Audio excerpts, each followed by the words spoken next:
Good morning friends and welcome to my YouTube channel. तैयार है हम एक और वीडियो के साथ। इंडियन पॉलिटी के कुछ इम्पोर्टेंट जिस्ट, थोड़े क्वेश्चन ज़्यादा हैं जिस्ट के रूप में, तो इसलिए जल्दी जल्दी पढ़ते हैं। ठीक है, समय जाया ना करते हुए। एक सेकंड दो हमें।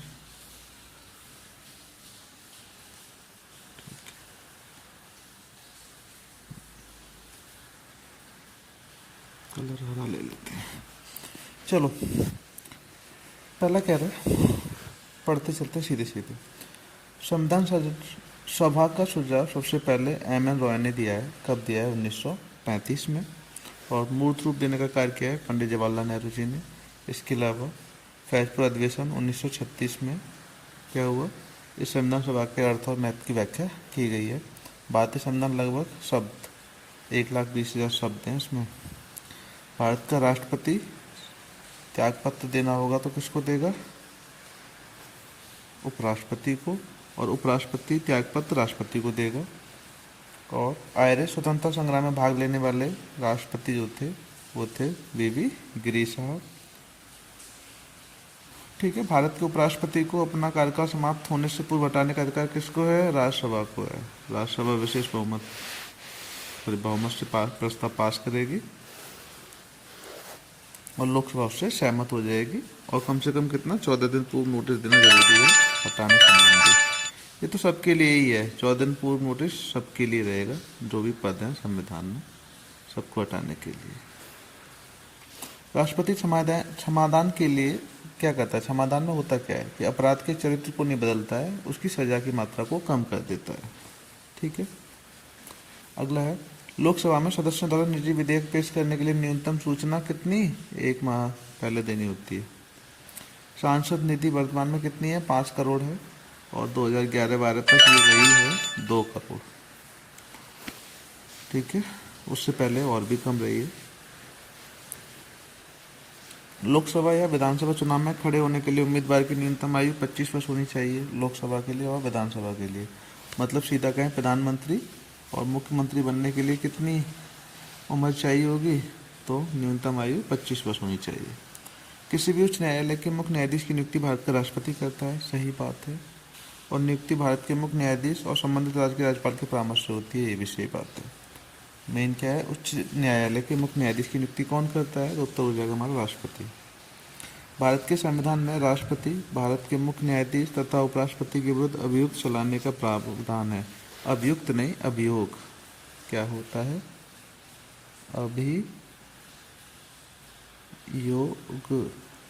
अभियोग चलाने का प्रावधान है। यहाँ गौर करने वाली बात यह है कि राज्यपाल के विरुद्ध कोई भी महाभियोग नहीं चलाया जा सकता है। ठीक है, चलिए। विधानसभा में सदस्य संख्या कितनी कितनी हो सकती है? कम से कम 60, अधिक से अधिक 500। ग्राम पंचायतों से संबंधित प्रावधान है 243 ख। 73वें संविधान संशोधन विधेयक द्वारा ग्राम पंचायत स्तर पर महिलाओं के लिए कम से कम 33% पद आरक्षित किए गए थे। 2009 केंद्रीय मंत्रिमंडल ने पंचायती राज व्यवस्था में 50% आरक्षण को मंजूरी दी है महिलाओं की। उत्तर प्रदेश में एक वर्ष में न्यूनतम ग्राम सभा की कितनी बैठक होनी चाहिए? हाँ, इसको ये कर लेना, 243 का ग्राम पंचायत तो पूरा प्रावधान है, ये ग्राम सभा की बात कही है इसमें।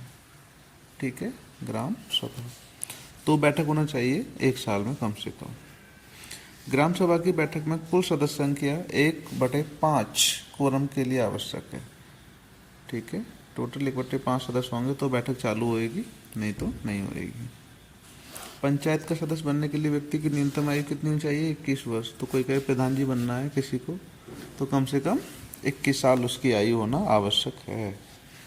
किसी भी दल के राष्ट्रीय दल की मान्यता प्राप्त करने के लिए निम्न शर्तें आवश्यक हैं। पहली शर्त समझो, लोकसभा या राज्यों की विधानसभा के आम चुनाव में 4 या अधिक राज्यों में कुल डाले गए वैध मतों का 6% मत प्राप्त करे तथा राज्य या राज्यों की लोकसभा की कम से कम 4 सीटें पर विजय प्राप्त करे।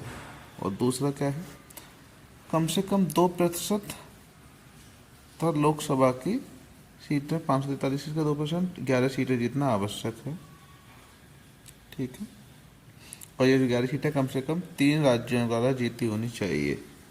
3 राज्यों में जीते तब जाके उसको राष्ट्रीय दल की मान्यता मिलेगी।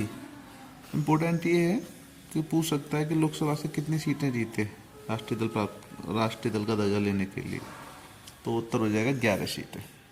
चलिए आगे बढ़ते हैं। दमन और दीव की शासकीय भाषा या राजभाषा क्या है? कोंकणी है।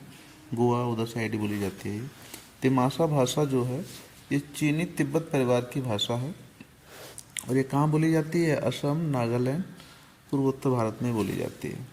अनुसूचित क्षेत्रों और जनजाति क्षेत्रों के प्रशासन से संबंधित है अनुच्छेद 244। देखिए सीधा सा संवैधानिक संस्थाएं वो होंगी जिनका विवरण संविधान में दे रखा है, और जिनका विवरण संविधान में नहीं है, बाद में बनाई गई हैं वो केंद्रीय मंत्रिमंडल के द्वारा, तो वो संविधान हित संस्थाएं होंगी। ठीक है। तो जैसे योजना आयोग बाद में बनी है, नीति आयोग बाद में बनाया, संवैधानिक संस्थाएं इसलिए नहीं है। संघ लोक सेवा आयोग, राज्य लोक सेवा आयोग, वित्त आयोग, इनका प्रावधान संविधान में दे रखा है, तो ये संवैधानिक संस्थाएं हैं। हाथ से मैला उठाने को 1993 से प्रतिबंधित किया गया है। केंद्रीय सतर्कता आयोग के अंतर्गत जो आयुक्त के पद पर कितना, या तो 65 साल का हो जाए, नहीं तो 4 साल मैक्सिमम, जो भी पहले हो उसकी पद की अवधि रहेगी। और केंद्रीय सतर्कता आयुक्त की नियुक्ति 3 सदस्यीय समिति करती है, शांति नहीं समिति हो जाएगा। इस समिति में कौन कौन होते हैं? प्रधानमंत्री, लोकसभा में विपक्ष का नेता और केंद्रीय गृह मंत्री। न्यायालय के आदेशों की जानबूझकर अवज्ञा करना या उसका पालन न करना तथा न्यायिक बात के बारे में अनादर सूचक भाषा का प्रयोग करना न्यायपालिका की अवमानना में आता है। कोई इसने निर्णय दिया, ठीक है, उस पर आप अगर अनादर बातें कर रहे हैं तो वो न्यायालय की अवमानना में आता है। और न्यायालय की अवमानना कोई भी नहीं करना चाहेगा, कोई कितना भी बड़ा व्यक्ति क्यों ना सही।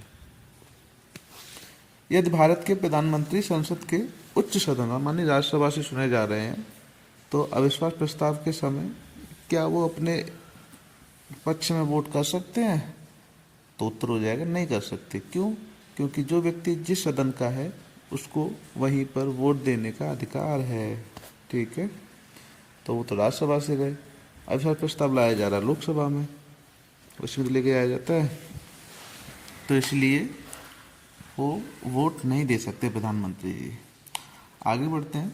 भारतीय संसदीय प्रणाली ब्रिटिश संसदीय प्रणाली से न्यायिक पुनर्वलोकन की प्रक्रिया के तहत भिन्न रखती है। मतलब वैसे तो दोनों संसदीय प्रणाली है, हाँ, ब्रिटेन में भी और भारत में भी, लेकिन अंतर क्या है? ब्रिटेन में न्यायिक पुनर्वलोकन की प्रक्रिया नहीं है, जबकि भारत में है। और ये न्यायिक पुनरावलोकन की प्रक्रिया कहाँ से ली गई है? अमेरिकी संविधान से ली गई है। ठीक है। भारतीय संविधान में 2 तरह के अल्पसंख्यकों की बात कही गई है। पहले धार्मिक आधार पे, दूसरे भाषा के आधार पे। संविधान संशोधन विधेयक लोकसभा, राज्यसभा या राज्य विधानमंडलों में से किसी में भी पहले लाया जा सकता है। इसके लिए कुछ नहीं है कि राज्यसभा में पहले आएगा कि लोकसभा में पहले आएगा, कहीं पे भी पहले लाया जा सकता है। तथा लोकसभा या राज्यसभा की स्थिति में उस सदन की सदस्य संख्या के बहुमत द्वारा उसी सदन की उपस्थित और मत देने वाले सदस्य में कम से कम 2/3 बहुमत से पारित होना आवश्यक है। और राष्ट्रपति के हस्ताक्षर हो जाएंगे तब जाके वो क्या होगा, जो चेंजेज है वो मान्य होंगे।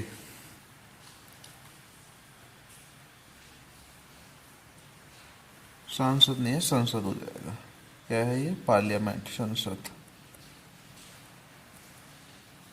संसद अंतर्राष्ट्रीय संधियों को भारत के किसी भाग अथवा संपूर्ण भारत में लागू करने के लिए कोई भी कानून बिना किसी राज्य की सहमति के बना सकता है। ठीक है। अंतर्राष्ट्रीय संधि के केस में राज्य की परमिशन नहीं लेगा, राज्य से बात भी नहीं करे तो भी कानून बन जाएगा। अगला है, संघ का मंत्री भारत के राष्ट्रपति के प्रसादा पर्यंत पद पर धारण रहता है। राज्यसभा का सभापति जो उपराष्ट्रपति होता ही है, वह राज्यसभा का सदस्य नहीं होता है, जबकि उपसभापति राज्यसभा का सदस्य होता है। ठीक है। उपराष्ट्रपति एक अलग ही पद है, बेशक वो सभापति है लेकिन सदस्य नहीं है राज्यसभा का। मनोनीत सदस्यों का राष्ट्रपति के निर्वाचन में मतदान देने का कोई अधिकार नहीं होता है। सही बात है।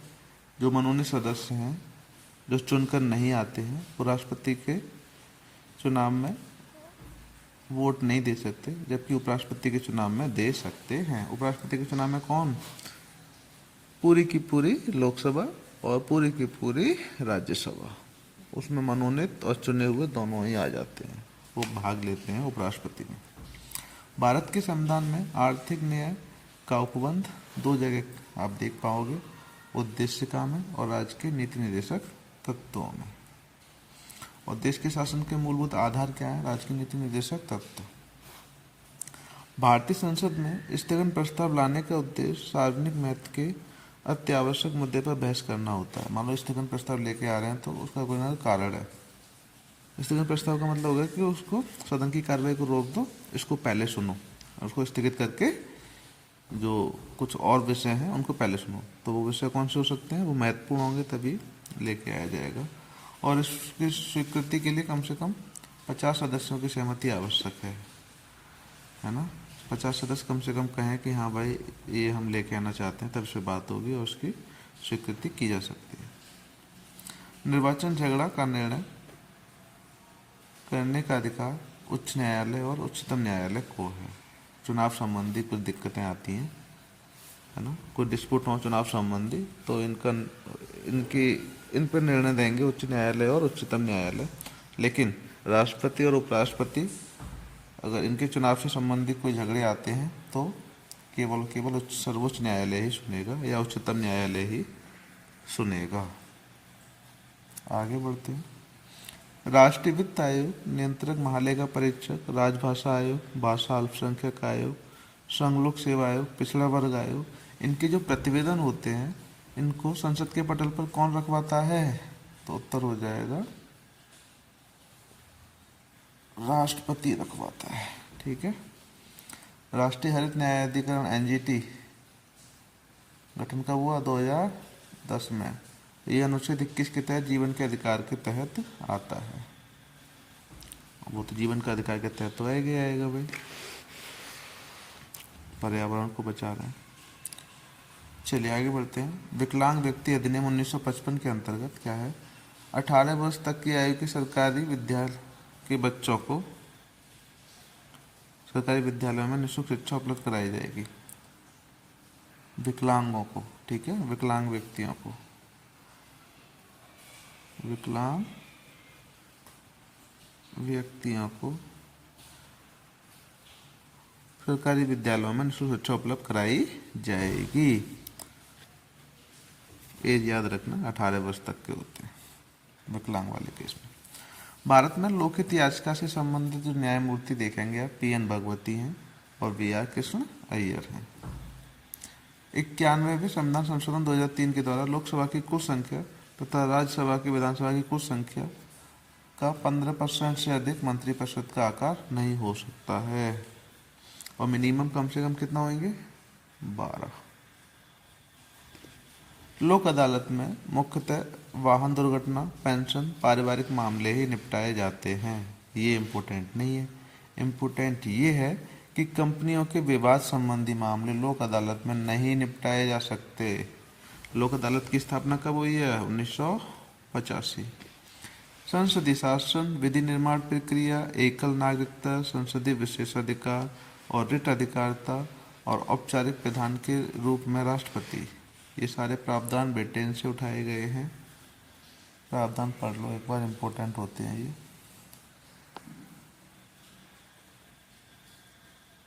ठीक है, चलो और प्रावधान आ जाएंगे तब पढ़ा देंगे उन्हें। ये कुछ वरीयता क्रम है। वरीयता क्रम आप याद रखिए। पहले पे राष्ट्रपति, दूसरे पे उपराष्ट्रपति, तीसरे पे प्रधानमंत्री, चौथे पे राज्यों के राज्यपाल अपने अपने राज्य में, पांचवें पे भूतपूर्व राष्ट्रपति आते हैं, पांचवें पॉइंट पे ही उप प्रधानमंत्री आते हैं, और छठे पे राज्य के मुख्य न्यायाधीश और लोकसभा के अध्यक्ष आते हैं। सातवें पे केंद्रीय मंत्रिमंडल के मंत्री, राज्यों के मुख्यमंत्री अपने अपने राज्य में, उपाध्यक्ष, नीति आयोग, भूतपूर्व प्रधानमंत्री, राज्यसभा और लोकसभा में विपक्ष के नेता, ये सब आते हैं। 7 का भारत रत्न से सम्मानित व्यक्ति, राजदूत और राष्ट्रमंडल देशों के उच्चायुक्त, राज्यों के मुख्यमंत्री अपने अपने राज्य के बाहर और राज्यों के राज्यपाल अपने अपने राज्य के बाहर। नाम इससे नीचे आएंगे उच्चतम न्यायालय के न्यायाधीश, इसी के पैरेलल रहेंगे 9 का मुख्य निर्वाचन आयुक्त और भारत के नियंत्रक मालिका परीक्षक। इस पर एक और नज़र डाल लेना, क्वेश्चन बना दिए जाते हैं इससे। मेन है 42वां संविधान संशोधन 1976। इसे हम लघु संविधान की संज्ञा दी गई है कहते हैं। इसमें धर्मनिरपेक्ष, समाजवादी और अखंडता सब जोड़े गए। इसमें 10 मूल कर्तव्य भी जोड़े गए। इसमें लोकसभा और विधानसभा के जो कार्यकाल था वो 1 साल बढ़ाकर कितना कर दिया गया, 6 वर्ष। वैसे कितना होता है, 5 वर्ष। इसमें जो शिक्षा, वन, नापतोल, जंगली जानवर, पक्षियों की रक्षा को संवर्धित सूची में रखा गया। और 352 के अंतर्गत आपातकाल संपूर्ण देश में लागू किया जा सकता है या देश के किसी एक या कुछ भागों के लिए भी संसद द्वारा। ठीक है, ये है राष्ट्रीय आपातकाल का। इसको कहीं पे भी पूरे देश में भी लागू कर लो या किसी एक क्षेत्र विशेष में लागू कर सकते हैं। और क्या कह रहा है ये कि संसद जो संविधान संशोधन कर दे उसे हम न्यायालय में चुनौती नहीं दे सकते। इसमें ये प्रावधान भी डाला गया। चलिए, इसकी काट आई 44वां संविधान संशोधन, जनता पार्टी सरकार। इसमें संपत्ति के मूल अधिकार को समाप्त कर दिया गया, कानूनी अधिकार बना दिया गया। लोकसभा व राज्य विधानसभाओं की अवधि पुनः घटाकर 5 वर्ष कर दी गई। राष्ट्रपति, उपराष्ट्रपति, प्रधानमंत्री और लोकसभा अध्यक्ष के चुनाव विवादों की सुनवाई का अधिकार सर्वोच्च न्यायालय को दिया गया है।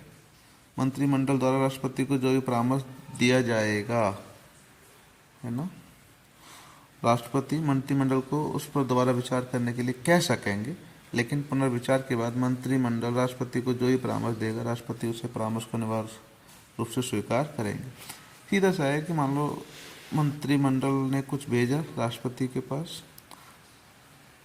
राष्ट्रपति ने वापस भेज दिया मंत्रिमंडल के पास कि इस पर विचार कर लो, और फिर मंत्रिमंडल ने दोबारा भेजा, चाहे वही ड्राफ्ट दोबारा भेजा से उस पर कुछ भी संशोधन न किया हो, फिर भी उस केस में राष्ट्रपति बाध्य होंगे उस पर हस्ताक्षर करने के लिए। मतलब सिर्फ एक बार लौटा सकते हैं राष्ट्रपति। राष्ट्रपति द्वारा आपातकाल की घोषणा तभी की जा सकेगी जब मंत्रिमंडल लिखित रूप से, याद रखना, लिखित रूप से राष्ट्रपति से ऐसा परामर्श दे। मौखिक पे नहीं है, मंत्रिमंडल ने मौखिक रूप से कह दिया कि यार आपातकाल लगा दो, नहीं लगेगा जब तक रिटर्न में नहीं देगा। अगला है आपातकाल युद्ध, बाहरी आक्रमण तथा सशक्त विद्रोह की स्थिति में ही घोषित किया जा सकेगा। आंतरिक अशांति में कोई भी आपातकाल नहीं लगेगा। घोषणा के 1 माह के भीतर संसद के विशेष बहुमत से इसकी स्वीकृति आवश्यक है। किसकी? यही की आर्टिकल 352 आपातकाल, राष्ट्रीय आपातकाल की।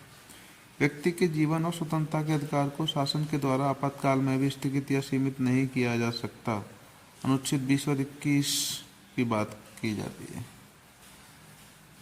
व्यक्ति के जीवन और स्वतंत्रता का अधिकार, जीवन जीने का अधिकार 21वां। ठीक है, ये क्या कह रहा है, आर्टिकल 21 जो है उसको आपातकाल में भी स्थगित नहीं कर सकते। ये प्रावधान भी 44वें संविधान संशोधन के द्वारा लेकर आया गया। संविधान सभा के कुछ छोटे छोटे क्वेश्चन हैं, इसको देख लो। संविधान सभा के लिए हाथी के पित्ती को अपनाया गया। BN राव को कानूनी सलाहकार बनाया गया। संविधान सभा के सचिव थे HVR अयंगर। मुख्य प्रारूपकार कौन थे? SN मुखर्जी। और अंग्रेजी में जो लिखा है मूल कॉपी प्रेम बिहारी नारायण रायजादा। हिंदी में लिखा है वसंत कृष्ण वैद्य ने इसका रूपांतरण किया है। और सौंदर्यीकरण का कार्य जो किया है वो नंदलाल बोस और राम मनोहर। चलिए, ये वही है कि भारतीय संविधान में अलग अलग देशों से लिए गए प्रावधान, उनकी बात कर रहे हैं। जैसे कि मौलिक अधिकार है, या उपराष्ट्रपति का पद है, या स्वतंत्र और निष्पक्ष न्यायालय है, ठीक है, या सर्वोच्च न्यायालय के न्यायाधीश को हटाने की विधि है। ये सारी कहाँ से ली गई हैं? अमेरिका से ली गई हैं। अगला है संघात्मक व्यवस्था या अपशिष्ट शक्तियाँ केंद्र के पास होंगी, ऐसे प्रावधान कनाडा से लिए गए हैं। नीति निर्देशक तत्व आयरलैंड से लिए गए हैं। आपातकाल के उपबंध जर्मनी से लिए गए हैं और 1935 के एक्ट है वहाँ से लिए गए हैं। मौलिक कर्तव्य रूस से लिए गए हैं। कोई पूछे पंचवर्षीय योजनाएं जो आई थी पहले, वो भी रूस से ली गई थी। उस टाइम भी USSR था, है ना। गणतंत्र ये फ्रांस से लिया गया है। समवर्ती सूची ऑस्ट्रेलिया से ली गई है, इम्पोर्टेंट है समवर्ती सूची। प्रस्तावना की जो भाषा है या केंद्र राज्य संबंध हैं ये सब ऑस्ट्रेलिया से लिए गए हैं। संविधान संशोधन प्रक्रिया दक्षिण अफ्रीका से ली गई है। कानून द्वारा स्थापित शब्दावली ये जापान से उठाई गई है। आपातकालीन शक्तियाँ ये भी जर्मनी से ली गई हैं, जो हम ऊपर करा चुके हैं पहले। चलिए, थैंक यू सो मच। आशा है आपको वीडियो पसंद आएगी। वीडियो पसंद आए तो लाइक करें और हमारे इस चैनल को सब्सक्राइब ज़रूर करें। Thank you so much.